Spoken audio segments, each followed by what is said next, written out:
If you've got something to say about your area, levelling up, what you need the Levelling Up Secretary to do, as we say, we've got Michael Gove here after 8:30 this morning, put it to him. Say, this is what we need, this is what is important to us in our area. Let us know. Let's get some analysis, though, first from Downing Street. Our political correspondent, Tom Harwood, is there. Very good morning to you, Tom.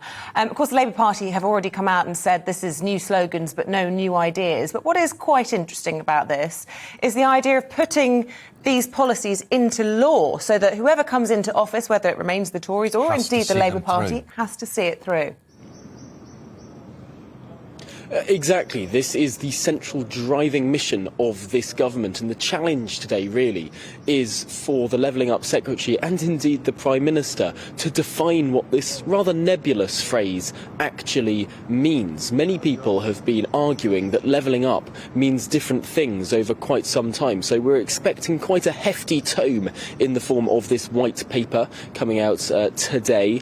I've heard from one person in government who says they've seen the white paper, and it's a really quite big, thick document with many pages. It'll take a while to sift through, but of course we've already got a bit of flavour in terms of what's in it. Not only more cash for various regions, but also a political structure, devolving more power out of Whitehall and down to local communities. Of course, the United Kingdom is one of the most centralised developed countries in the world, and the regional mayoral system that we've seen growing up over the last decade or so has been a huge success for places like the Tees Valley, for places like London, Manchester and the West Midlands. So extending that model onwards could be a positive thing. Although we are still to see a lot of detail about this white paper, of course, putting it in law, making this an absolute commitment for governments to see through will no doubt be a positive development.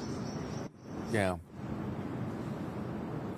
And Tom, just looking at the front pages this morning, there'll be other issues to discuss with Michael Gove. Yesterday we heard the news about the vast quantities of money wasted on PPE contracts, something to the tune of 8.7 billion. You add that together with the loan fraud of 4.3 billion. You talk about 13 billion pounds in waste during the pandemic, which could have been ploughed either into levelling up or avoiding this national insurance price rise.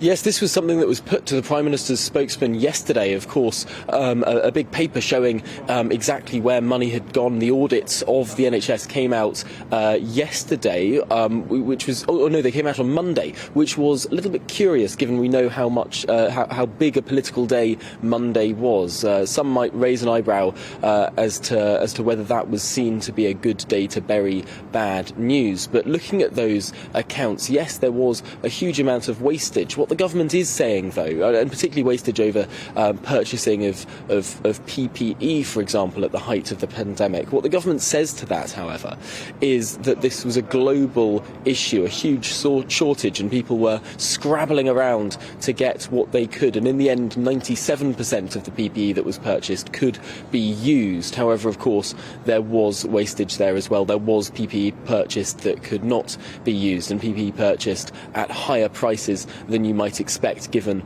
the global demand. But yes, there's going to be big questions over accountability, over wastage, over potential fraud in the system.